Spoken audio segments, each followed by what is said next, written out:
বাঙালী যুৱ ছাত্ৰ ফেডাৰেশ্যনৰ খৈৰাবাৰী আঞ্চলিক সমিতিৰ অধিৱেশনৰ প্ৰস্তুতি অভ্যৰ্থনা সমিতিৰ কাৰ্যালয় উদ্বোধন পাৰিষদ ভৱেন্দ্ৰ বড়োৰ সদৌ অসম বাঙালী যুৱ ছাত্ৰ ফেডাৰেশ্যনৰ খৈৰাবাৰী আঞ্চলিক সমিতিৰ সপ্তদশ দ্বিবাৰ্ষিক অধিৱেশন খৈৰাবাৰীৰ চেলাইমাৰীত দুদিনীয়া কাৰ্যসূচীৰে অনুষ্ঠিত কৰাৰ বাবে প্ৰস্তুতি চলাই থকা হৈছে। 22 আৰু 23 মাৰ্চত হ'বলগীয়া এই অধিৱেশনখনি সুচাৰুৰূপে চলাই নিয়াৰ বাবে ধ্ৰুৱজ্যোতি বড়ো সভাপতি, বাপ্পী চৰকাৰক কাৰ্যকৰী সভাপতি, তন্ময় দেৱনাথ আৰু পল্লৱ তালুকদাৰক যুটীয়া সম্পাদক হিচাপে লৈ 14খন উপসমিতিৰে ইতিমধ্যে এখন শক্তিশালী অভ্যৰ্থনা সমিতি গঠন কৰা হৈছে। অধিৱেশনৰ বিভিন্ন দিশ আলোচনা কৰাৰ বাবে বুধবাৰে সন্ধিয়াৰ ভাগত আঞ্চলিক সমিতিৰ কাৰ্যালয়ত এখন গুৰুত্বপূৰ্ণ প্ৰস্তুতি সভা অনুষ্ঠিত হয়। সভাৰ অন্তত অভ্যৰ্থনা সমিতিৰ কাৰ্যালয় আনুষ্ঠানিকভাৱে উদ্বোধন কৰে বিটিচিৰ পৰিষদীয় সদস্য ভৱেন্দ্ৰ বড়োৱে। অধিৱেশনৰ সকলো কাৰ্যসূচীত ৰাইজৰ সহায় সহযোগ উদ্যোক্তাসকলে কামনা কৰে। খৈৰাবাৰীৰ পৰা ধীৰেন মহলীয়াৰ ৰিপৰ্ট, অৰুণোদয় আছাম। নমস্কাৰ, আমার খৈরাবাড়িত এইবেলি খৈরাবাড়ি সিলাইমারিত তো সারা আসাম বেঙ্গলী যুব ফেডারেশনের খৈরাবাড়ি আঞ্চলিক সমিতির তো সপ্ত দ্বিবার্ষিক আমার এই অধিবেশন হবলৈ গৈ আছে। তো 22-23 মাৰ্চত হবলৈ গৈ আছে।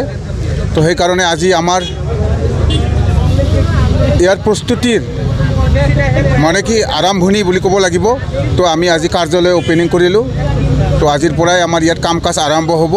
গতিকে এই আমাৰ যি ফেডাৰেশ্যনৰ বাৰ্ষিক অধিৱেশনখন আমি সুচাৰুৰূপে পালন কৰাৰ বা পাৰ কৰোৱাৰ কাৰণে এটা ভাল পৰিৱেশত আমি এই অনুষ্ঠানখন অনুষ্ঠিত কৰাৰ কাৰণে আমি এইবাৰ বেংগলী ফেডাৰেশ্যনক সকলো জাতি জনগোষ্ঠীয়ে সহায় সহযোগ কৰিছোঁ। কাৰণ আমি জানো আমি খৈৰাবাৰী অঞ্চলটো এনেকুৱা এটা অঞ্চল, খৈৰাবাৰী অঞ্চলটো বিভিন্ন জাতি জনগোষ্ঠীৰে বসবাস কৰা এটা ডাঙৰ এটা এৰিয়া বা অঞ্চল কৰে। গতিকে ইয়াত অধিৱেশনখন যিহেতু এইবাৰ অনুষ্ঠিত কৰাৰ কাৰণে সিদ্ধান্ত লৈছে, গতিকে আমিও তেখেতসকলক সন্মান জনাই তেখেতসকলৰ অনুষ্ঠানটিত বা তেখেতসকলৰ অধিৱেশনখনত আমিও সহযোগ কৰিছোঁ। গতিকে ইয়াত সকলো ৰাইজে সহায় সহযোগ কৰিছে। 22-23 তাৰিখৰ পৰা ইয়াতে অনুষ্ঠিত হ'ব যিহেতু অনুষ্ঠানটো, গতিকে আমি এই মুহূৰ্তত ৰাইজক সকলোকে সহায় সহযোগ কৰাৰ কাৰণে মই এই ৰিচিপশ্যন সমিতিৰ সভাপতি হিচাপে মই সকলোকে অনুৰোধ কৰিছোঁ। 22 আৰু 23 মাৰ্চত আমাৰ সদৌ অসম বঙালী যুৱ ছাত্ৰ ফেডাৰেশ্যনৰ খৈৰাবাৰী আঞ্চলিক সমিতিৰ সপ্তদশ দ্বিবাৰ্ষিক অধিৱেশনত আমি এইবাৰ উলহ মালহেৰে আমি উদযাপিত কৰিবলৈ ওলাইছোঁ। আৰু এই অনুষ্ঠানত এই অঞ্চলৰ সকলো জাতি ধৰ্ম বৰ্ণ ভাষা নিৰ্বিশেষে সকলোৱে আমাৰ এই RC কমিটিত অন্তৰ্ভুক্ত হৈছে আৰু সকলোৱে আমাক বিভিন্ন প্ৰকাৰে সহায় সহযোগিতা কৰিব বুলি আমাক আশা প্ৰদান কৰিছে। আৰু যোৱাবেলিত আমাৰ 4,000 পৰা 5,000 মানুহৰ সমাগম হৈছিল। এইবাৰ আমি তাতকৈ ডাবল 5,000 পৰা 10,000 মানুহৰ সমাগমৰ কাৰণে আমি চেষ্টা কৰিম। আৰু বিভিন্ন প্ৰকাৰৰ আমাৰ এই অনুষ্ঠান থাকিব।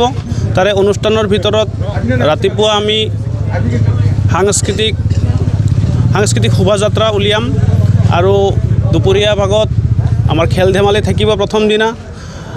প্ৰথম দিনা সন্ধিয়াত সাংস্কৃতিক অনুষ্ঠান থাকিব আৰু দ্বিতীয় দিনা আমি ৰাতিপুৱা বিভিন্ন ধৰণৰ অনুষ্ঠানৰ পিছত আমি দুপৰীয়া 1 বজাৰ লগে লগে আমাৰ মুকলি সভাৰ আয়োজন কৰা হ'ব। মুকলি সভা আৰম্ভ হ'ব আৰু মুকলি সভা শেষ হোৱাৰ পিছত সন্ধিয়া আকৌ আমি সাংস্কৃতিক অনুষ্ঠান অনুষ্ঠিত কৰিম। ধন্যবাদ।